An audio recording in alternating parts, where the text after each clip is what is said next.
नाजरीन अस्सलाम वालेकुम। IAD टुडे के खबरनामे में आपका खैर मकदम करते हैं। आइए बढ़ते हैं तफसीलात की तरफ। शमशेरगंज पारदीवाड़े में सरकारी और दरगाह की अराजी पर गैर मजाज कब्जों के खिलाफ मजलिस ने JHMC से नुमाइंदगी की है। सालीबंडे के कॉर्पोरेटर मोहम्मद मुस्तफ़ा अली मुजफ्फर और नवाब साहब कुंटे के नुमाइंदा कॉर्पोरेटर MNR ने आज ACP टाउन प्लानिंग और AE JHMC से मुलाकात करके मज़कूरा इलाके का दौरा करने की मांग की।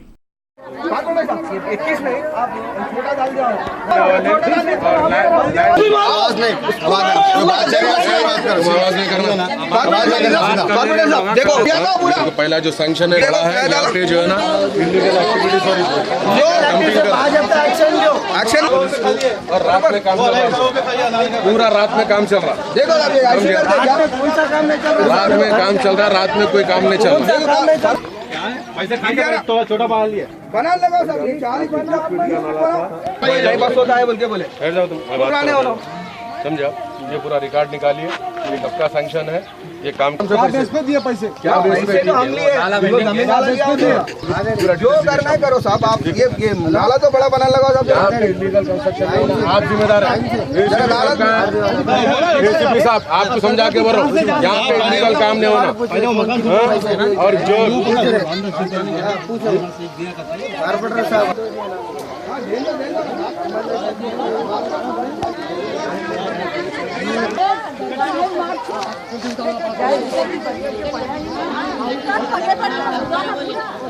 मिटा देने के चक्कर में ला दरगाह को। आप इमीडिएट जो है ना police, hello inspector Malak Kumar को आप पूरी कॉपी दीजिए, रात में यहाँ काम नहीं होना। और इलीगल काम करूंगा तो आप जिम्मेदार हैं।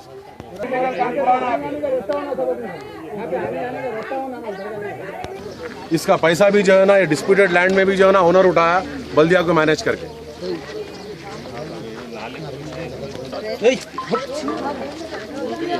रात में काम नहीं होना, आप लेटर देना कहाँ है सेक्शन ऑफिसर साहब, आप जरा ईमानदारी से काम करिए। ACP साहब मैं बोल रहा हूँ जता के आप नहीं, आप नहीं आप बर्दाश्त नहीं करते हो, अब तक बर्दाश्त करें।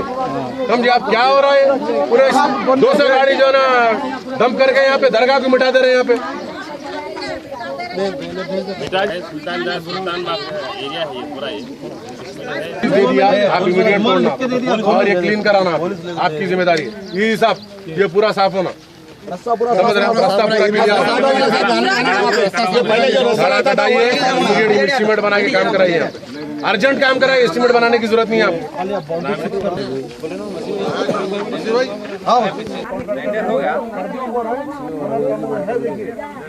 दीवार उठाने क्या बेस पे उठाने दे रहे हैं आप दीवार, क्या बेस पे डरा रहे हैं आप लोगों को, क्या वजह डराने की आपकी, बोलिए आप क्यों डरा रहे, क्यों आप लोगों को, गरीब लोगों को आप डरा रहे हैं। एक दिन का टाइम दे रहे हैं, कल से दीवार उठाते। आपको क्या राइट है बोल के नहीं बोला, आपको कंस्ट्रक्शन करवाने में राइट क्या है, आपको उठाने का नहीं बोला मैं साहब। उसकी बोला क्या बोले पूछो थोड़ा, हम तो मर्जी से उठाए तो मैं नहीं बोलता तो मेरा तुम्हारे मर्जी से बोले तो नहीं सुन तुम्हें। तुम डराना नहीं आके डराना पूछो किसके डराना एक दिन से एक दिन का टाइम देते तुम, एक दिन का टाइम देते बोल रहे किसको, एक दिन का टाइम क्यों दे रहे तुम, एक दिन का टाइम नहीं दिया, इंटरेस्ट क्यों ले रहे हो काम में, ये किसकी भी नहीं इंटरेस्ट क्यों ले रहे हो तुम काम में, तुम ले रहे काम में, तुम एक दिन का टाइम दे रहे हो, एक दिन का ये नहीं चलता इधर हमारे पास, मैं भी हमारे पास चलता डीसी को मैं कर लेना, इधर नहीं चलता, डीसी को मैं कर लेना, इधर नहीं, कौन दिया, आप दिए, मैं बोले नहीं, एक दिन का टाइम नहीं दिया, कुछ भी नहीं बोला मैं।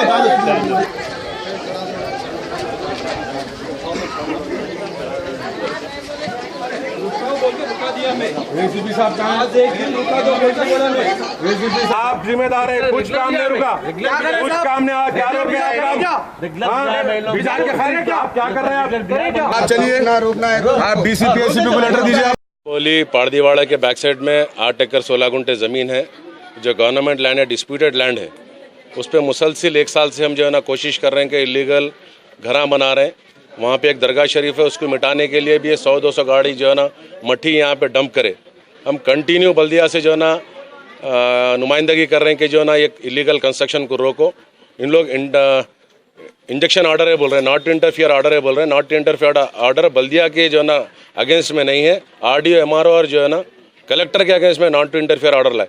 बल्दिया वालों की टाउन प्लानिंग वालों की मुसलसिल लापरवाही की वजह से कई मकान यहाँ पे इलीगल बन गए गवर्नमेंट लैंड पे, और दरगाह शरीफ के अहाते को बाउंड्री को 100-200 जो है ना गाड़ी यहाँ पे मट्टी डंप करे, उसको मिटाने की कोशिश करें थे। तेला मिलते ही फौरी मैं मेरे साथी कारपोरेटर हन्नान भाई यहाँ पे आए, आके town planning ACP section officer हमारे ई साहब को लाए, और यहाँ पे बाउंड्री वॉल भी दरगाह शरीफ की जो है ना वो सैंक्शन है, इंशाल्लाह इमीडिएट काम होगा। और हम पुलिस से मुतालबा करते हैं कि रात में काम हो रहा है यहाँ पे, रात के काम को रुकाए, और इसके जिम्मेदार हमारे टाउन प्लानिंग के ACP साहब और सेक्शन ऑफिसर जिम्मेदार रहेंगे। कल से अगर यहाँ पे काम होगा और इलीगल कंस्ट्रक्शन को नहीं तोड़ेंगे तो हम सख्त से सख्त एक्शन लेंगे। हम सीधा कमिश्नर से बात करेंगे इस ताल्लुक से। शुक्रिया।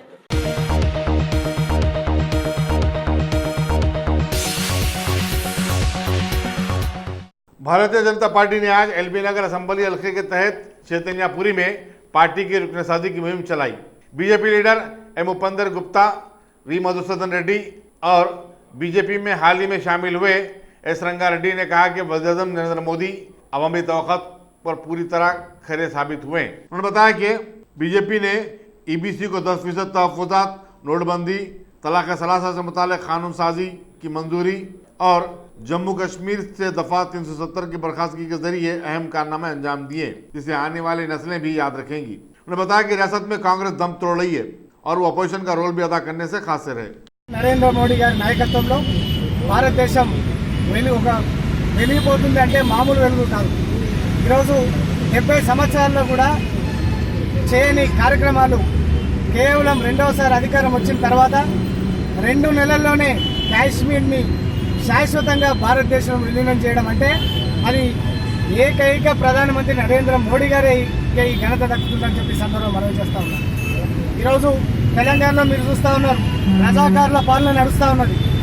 సెప్టెంబర్ 17th మేము జాతీయ జెండా ఎగరేస్తామని అధికారంలో రాకముందు ప్రగల్భాలు చేసి ఈరోజు అధికారంలోకి వచ్చిన వెంటనే రజాకారుల పార్టీ అయినటువంటి అసదుద్దీన్ ఓవైసీ చిప్ప చేత నీళ్లు తాగుతూ వారికి వంతో పాటు సెప్టెంబర్ 17th రజాకారుల అంతమొందించిన రోజు జాతీయ జెండా ఎగరేయమంటే నేను ఎగరేయమని చెప్పి ఎవరైతే జాతీయ జెండా ఎగరవేస్తున్నారో అనిసిదొక్క ధోరణితో ప్రదర్శిస్తున్న కేసీఆర్ని ఈరోజు తెలంగాణలో అంతమొందించాల్సిన అవసరం ఉంది.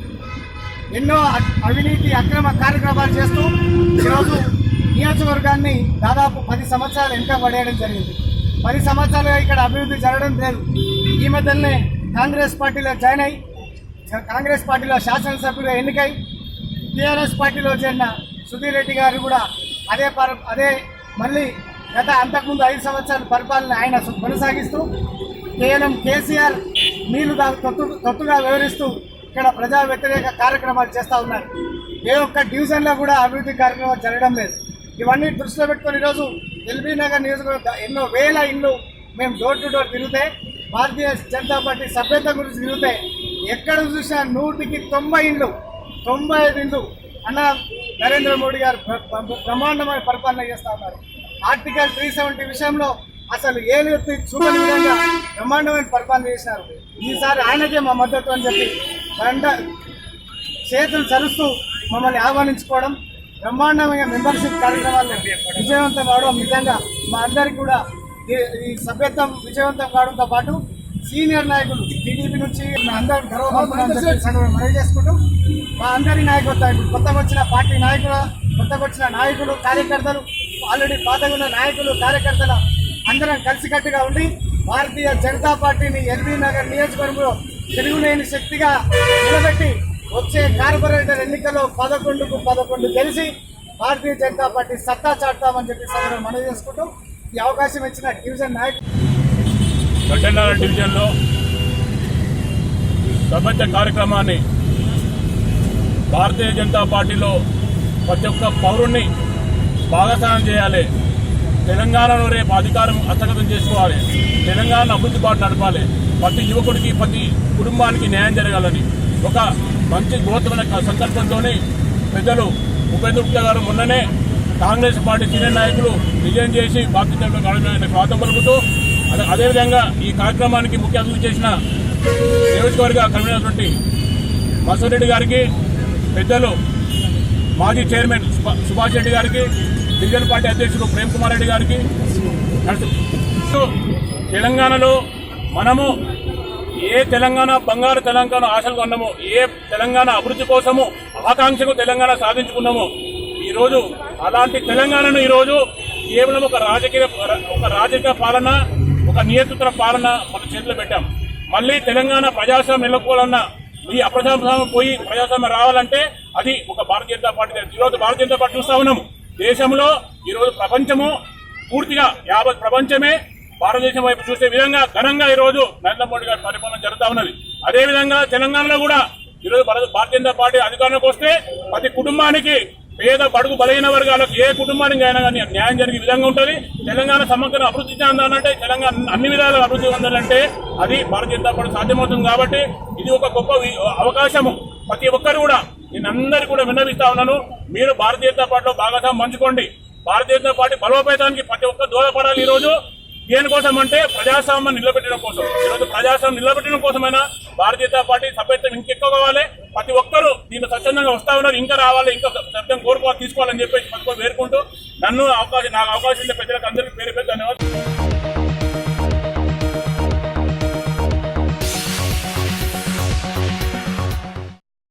Top selection computers. अगर आप टेक्नोलॉजी के दौर में रहते हुए टेक्नोलॉजी से दूर हैं तो सोचिए मत, आइए एक बार खिदमत का मौका दीजिए। हमारे यहाँ branded computers Dell, HP, Lenovo, laptop accessories उम्दा क्वालिटी निहायती वाजबी दाम पर दस्तयाब है। स्कूल, कॉलेज, कॉर्पोरेट, ऑफिस वगैरह में बल्क क्वांटिटी में सप्लाई की जाती है। इसके साथ साथ हमारे यहाँ माहिर टेक्नीशियंस की निगरानी में रिपेयर की सहूलत भी मौजूद है। अगर आप अपने घर, दुकान, सोसाइटी, स्कूल वगैरह को सेफ और क्राइम फ्री बनाना चाहते हो तो इंस्टॉल कीजिए CCTV कैमरा जो HD क्लियरिटी के साथ दस्तयाब है। गुज़िश्ता 10 साल से मुल्क भर में अपनी इन तमाम खिदमात को जारी रखते हुए आपके एतमाद को बरकरार रखने वाला नाम top selection computers, Vijayanagar colony beside Riyan hotel Hyderabad. Director Syed Rashid Ali. Phone 9849715954। Top selection.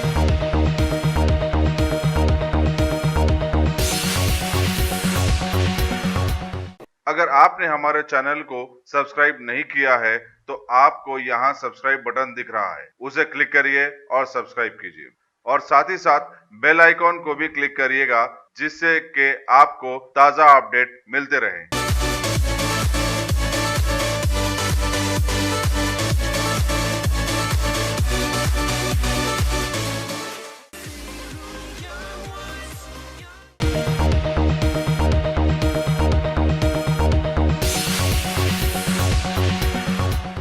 लंगर हाउस पुलिस ने 2 व्हीलर सरखा करने वाली 2 रुकनी टोली को गिरफ्तार करके उनके कब्जे से 8 लाख रुपए माले की 5 कीमती स्पोर्ट्स बाइक बरामद किए। इंस्पेक्टर CS श्रीनिवास ने मीडिया को बताया कि मारुति नगर का रहने वाला 19 साला डी भास्कर और सरदारबाग का 20 साला मोहम्मद जहांगीर बुरी आदतों का शिकार थे। चुनाचे उन्होंने अपने ऐश की जिंदगी गुजारने के लिए बाइक्स का सरखा करने का सिलसिला शुरू किया। उन्होंने बताया कि उनके इस काम में एक कम उम्र लड़का विष्णु भी शामिल हो गया था। उन्होंने बताया कि ओमनगर के मोहम्मद असलम इब्राहिम ने 24 अगस्त को उनके घर के सामने पार्क की गई उनकी बाइक के सरखा किए जाने की रिपोर्ट दर्ज करवाई थी, जिसके बाद तहकीकात का आगाज किया गया था और CCTV कैमरों की मदद से मुलजिमीन का पता चला लिया गया। डिटेक्टिव इंस्पेक्टर P यादया गौड़ और उनकी टीम ने ये गिरफ्तारी अमल में लाई।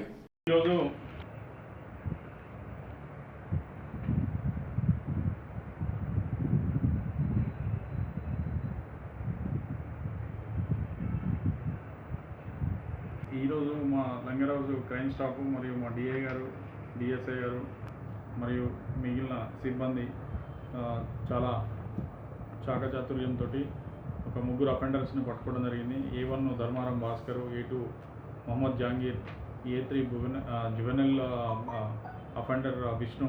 వీళ్ళు 3 కలిసి మన ఏరియాలో లంగర్ హౌస్లో 3 కేసెస్లో, ఒకటి KTM బైక్, తర్వాత ఇంకోటి 150cc పల్సర్.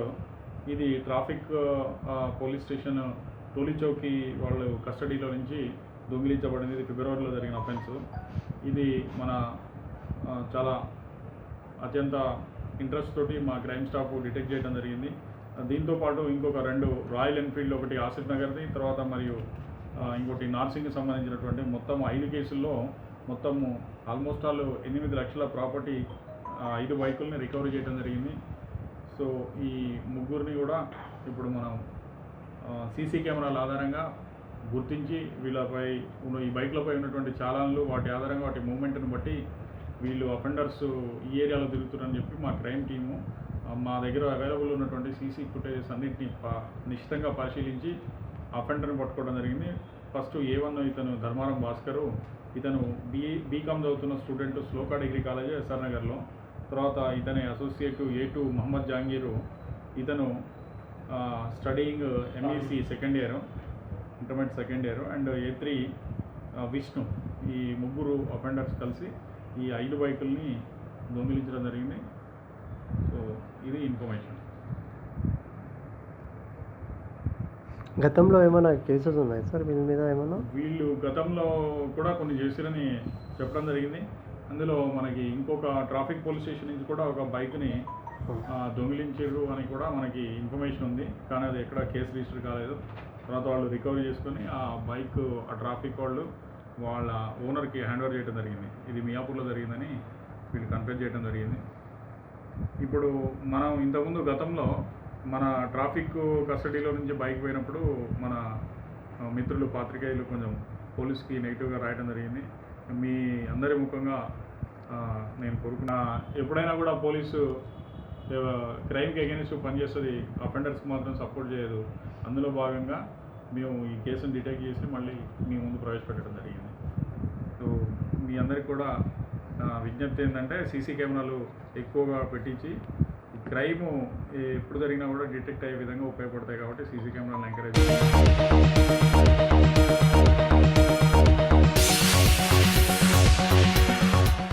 सखूत हैदराबाद को लिबरेशन डे मनाने बीजेपी ने अपनी तैयारियां शुरू कर दी हैं।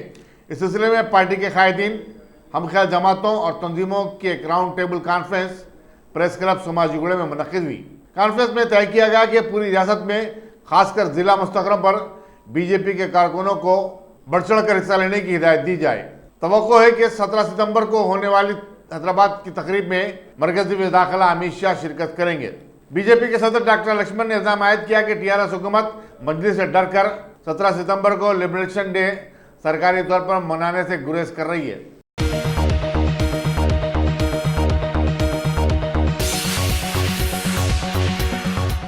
असेंबलियों की कार्रवाइयों को किस तरह बामकसद बनाया जाए, इस मौजू को लेकर आज तमाम रियासती असेंबलियों के स्पीकरों की एक कॉन्फ्रेंस दिल्ली में मुनक्किद हुई। लोकसभा के स्पीकर ओम बिरला ने कॉन्फ्रेंस का इफ्तिताह किया। तेलंगाना असेंबली के स्पीकर पोचाराम श्रीनिवास रेड्डी और सेक्रेटरी रियासती मौलाना D नरसिम्हाचार्युलू ने तेलंगाना की नुमाइंदगी की। पोचाराम श्रीनिवास रेड्डी ने बताया कि ऐसे इजलासों में शिरकत से स्पीकर साहबान को ऐवान की कारकर्दगी को बेहतर बनाने की तरबियत मिलती है। स्पीकर ने कहा कि कुर्सी सदारत पर फाइज शख्स की जिम्मेदारियां उस वक्त और भी भारी हो जाती हैं जबकि वो किसी बिल को मंजूर करवाने वोटिंग करवाता है।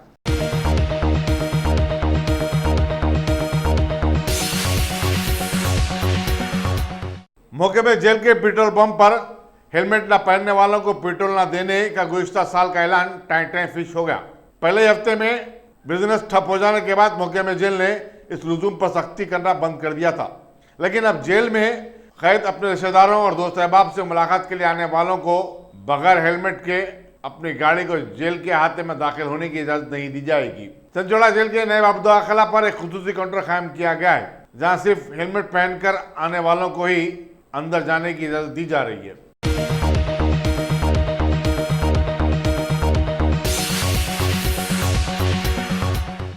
बैडमिंटन के खेलों में वर्ल्ड चैंपियन का एजाज हासिल करने वाली PV सिंधु ने कहा कि वो आगे भी ऐसी जुस्तजू के साथ मुल्क का नाम रोशन करेंगी। सिंधु कल रात हैदराबाद में आमद के बाद एक प्रेस कॉन्फ्रेंस का खिताब कर रही थी। उन्होंने वज़ीर-ए-आज़म नरेंद्र मोदी के बशमूल गवर्नरों, चीफ मिनिस्टरों और मरकजी वज़रा से इज़हार तशक्कुर किया, जिन्होंने उन्हें मुबारकबादी के पैगाम भेजे। बेगमपेट एयरपोर्ट पर उनका शानदार खैर मकदम किया गया और कारों के जुलूस की शक्ल में उन्हें गच्चीबौली के गोपीचंद स्टेडियम लाया गया था। I would say everything together, क्योंकि मेरे लिए बहुत बड़ा विन है और देश के लिए भी, and also a proud moment for the country and proud to be an Indian too. क्या हर बार आप जब जाते हैं बाहर, काफ़ी सारे इंटरनेशनल टूर्नामेंट्स खेलते हैं, तो कैसा लगता है आपको जब भारतीय झंडा लहरता होगा वहाँ पे, तो कैसा लगता है?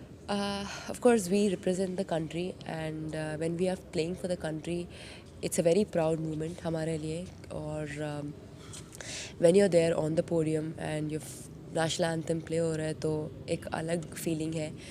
और आपने देखे भी वर्ल्ड चैम्पियन अभी रिसेंटली वर्ल्ड चैम्पियनशिप्स में जब नेशनल एंथम प्ले हो रहे थे तो बहुत इमोशंस बाहर आ रहे थे। तो I had tears in my eyes. Of course I can't describe it in words, but मेरे लिए एक बहुत बड़ा विन था। एक बहुत इम्पोर्टेंट वर्ड है मेहनत, जो आपके साथ हमेशा जुड़ा होता है। Hard work is the key for success. उतना ईजी नहीं है, सक्सेस भी उतना इजी नहीं है। मेहनत किया तो obviously you will get some of the other time. Of course ups and downs होते रहते हैं, कभी कभी हारते हैं, कभी कभी जीतते हैं, बट फाइनली हार्ड वर्क किया तो you will get the success. आपके नाम पे एक बायोपिक बन रहा है, तो वर्ल्ड चैम्पियन बन चुकी है, तो फिल्म का क्लाइमैक्स भी बन चुका है। और बहुत बाकी है, और बहुत टूर्नामेंट्स भी है, और मेरा ultimate aim goal of course Tokyo 2020 है। उसके लिए बहुत मेहनत करना पड़ता है, बट उससे पहले ओलंपिक क्वालिफिकेशन शुरू हुआ, तो it's just step by step, एक match, one match at a time. आप ओलंपिक क्वालिफिकेशन की बात कर रहे हैं, यहाँ देश तो ओलंपिक मेडल की बात कर रहा है। मतलब ऑफ कोर्स अल्टीमेट एम तो ओलंपिक टोक्यो 2020 है, बट उससे पहले भी हमारे लिए हर एक टूर्नामेंट बहुत इंपॉर्टेंट रहता है। तो for me it's just step by step.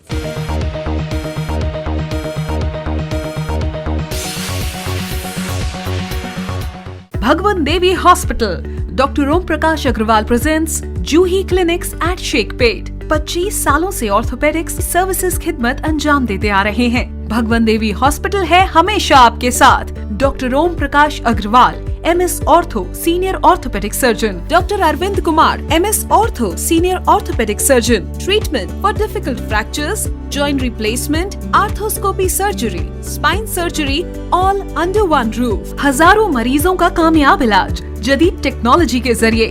तमाम ऑर्थोपेडिक सर्विसेज एक ही छत के नीचे। Modern operation theatre, 24 hours digital X-ray, ultrasound, diagnostics, operations facility and pharmacy. Juhi Clinic, 3rd floor, above Reliance Trends, beside D-Mart, Toli Chowki, Sheikhpet, Hyderabad.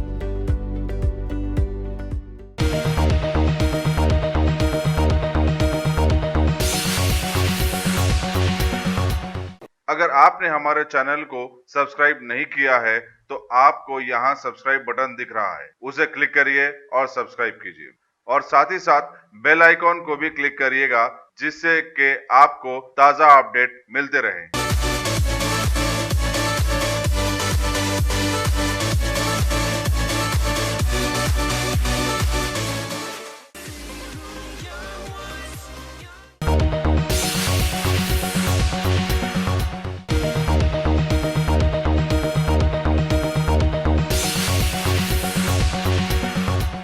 Rampur की अदालत ने अराजियात पर कब्जा करने के 32 मुकदमात में माखूज समाजवादी पार्टी के रुकन पार्लियामेंट आजम खां की दरखास्त जमानत कबल गिरफ्तारी को मुस्तरद कर दिया। आजम खां के वकील ने इन केसेस को हुकूमत की इंतकामी कार्रवाई करार दिया। आजम खां के साथ रामपुर के एक साबिक पुलिस ओहदेदार आले हसन खां को भी मुकदमात में जोड़ा गया है।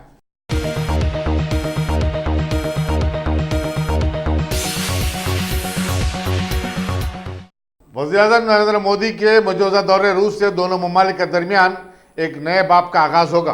हिंदुस्तान में रूसी सफीर निकोले कश्यप ने बताया कि वज़ीर-ए-आज़म 4 और 5 सितंबर को रूस का दौरा करेंगे। उन्होंने जम्मू कश्मीर से दफा 370 की बर्खास्तगी के मामले पर हिंदुस्तान की तायीद की और कहा कि हिंदुस्तान और पाकिस्तान को अपने मसाइल को मिल बैठकर हल कर लेना चाहिए। वज़ीर-ए-आज़म रूस में ईस्टर्न इकनॉमिक फोरम के इजलास में भी शिरकत करेंगे।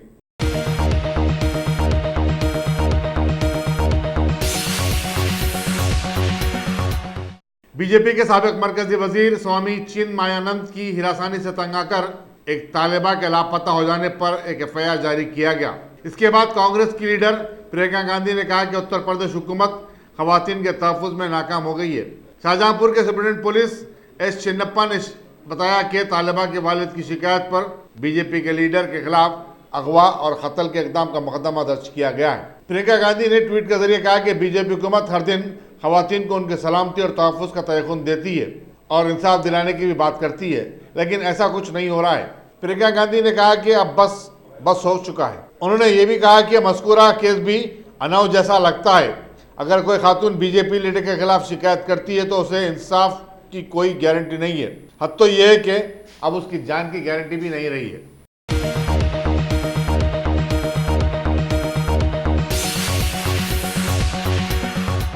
दिल्ली के चीफ मिनिस्टर अरविंद केजरीवाल ने ऐलान किया है कि मच्छरों की कसरत की वजह से शहर में फैले हुए डेंगू के खिलाफ मुहिम चलाई जाएगी। एक प्रेस कॉन्फ्रेंस से खिताब करते हुए केजरीवाल ने दिल्ली के शहरियों से कहा कि वो 1 सितंबर से हर इतवार को सिर्फ 10 मिनट अपने लिए खर्च करें और घरों के सामने और अतराफ जो पानी जमा हो गया है उसको साफ करें। उन्होंने बताया कि मच्छरकश मुहिम में स्कूली बच्चों को भी शामिल किया जाएगा।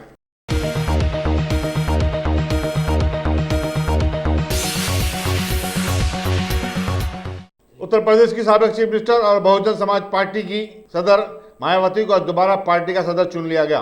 पार्टी की कौमी अमला के इजलास के बाद ये ऐलान किया गया। मायावती ने एक बयान में कहा कि वो बाबा अम्बेडकर और पार्टी के बानी कांशीराम के उसूलों पर अमल करेंगी। मायावती ने 12 असम्बली हलकों में होने वाले ज़िमनी इंतखाबात के लिए पार्टी उम्मीदवारों के नामों का ऐलान भी किया। खय्यूम अंसारी गोसी से बीएसपी के उम्मीदवार होंगे, जबकि राजनारायण निराला को मानिकपुर, नौशाद अली को हमीरपुर, अखिलेश अम्बेडकर को जैदपुर, रमेश गौतम को बलिया और सुनील कुमार को तंडाला से उम्मीदवार मुकर्रर किया गया है।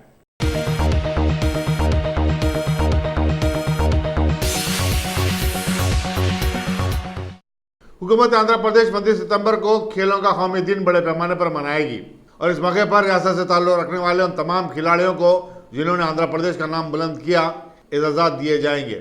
कलेक्टरों के साथ एक वीडियो कॉन्फ्रेंस के दौरान chief minister Y Jaganmohan Reddy ने बताया कि तमाम खिलाड़ियों को तहनीत पेश की जाएगी। आलमी मुकाबलों में जिन खिलाड़ियों ने गोल्ड मेडल हासिल किया है उन्हें 5 लाख, सिल्वर मेडल हासिल करने वालों को 4 लाख और ब्रॉन्ज मेडल हासिल करने वालों को 3 लाख रुपए का नकद इनाम दिया जाएगा। जबकि कौमी सतह पर गोल्ड, सिल्वर और ब्रॉन्ज मेडल हासिल करने वालों को अदर तरतीब 1,75,000 और 50,000 रुपए के इनाम दिए जाएंगे। उन्होंने बताया कि जाती टैक्सी और ऑटो रिक्शा रखने वालों को सितंबर के खत्म तक 10,000 रुपए दिए जाएंगे।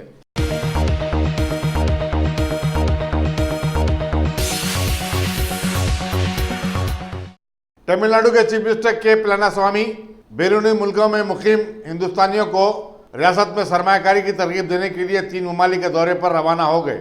चीफ मिनिस्टर 2 हफ्ते बरतानिया, अमेरिका और दुबई में गुजारेंगे। वो रियासत के पहले चीफ मिनिस्टर हैं जो बरसों बाद बैरूनी मुल्क को रवाना हुए हैं ताकि सरमायाकारों को राग़िब किया जा सके। लंदन को रवानगी से कबल उन्होंने बताया कि वो सरमायाकारों को रियासत में सनतें कायम करने का मशवरा देंगे। वो 10 सितंबर को वापस होंगे। इसी दौरान अपोजिशन लीडर एम.के. स्टालिन ने चीफ मिनिस्टर के बैरूनी दौरे पर तनकीद की और इसे पैसे की बर्बादी से ताबीर किया।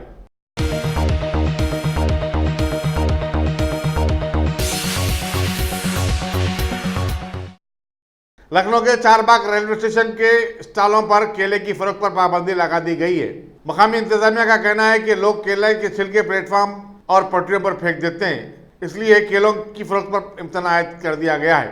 एक स्टॉल होल्डर ने हुक्काम के इक़दाम पर नाखुशी जाहिर की और कहा कि यही तो एक ऐसा फल है जो गरीब भी खरीद सकता है। एक दूसरे मुसाफिर आशीष कुमार ने कहा कि केले पर पाबंदी के बजाय प्लास्टिक के इस्तेमाल पर इम्तनाअ आयद किया जाना चाहिए, इससे स्टेशन ज्यादा गंदा होता है।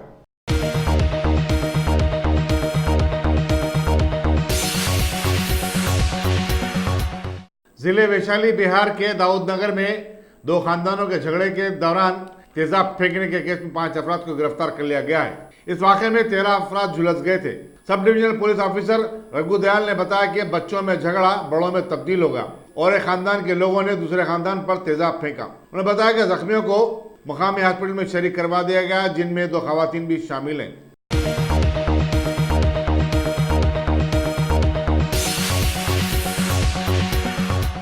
अगर आपने हमारे चैनल को सब्सक्राइब नहीं किया है तो आपको यहाँ सब्सक्राइब बटन दिख रहा है, उसे क्लिक करिए और सब्सक्राइब कीजिए और साथ ही साथ बेल आइकॉन को भी क्लिक करिएगा जिससे कि आपको ताज़ा अपडेट मिलते रहें।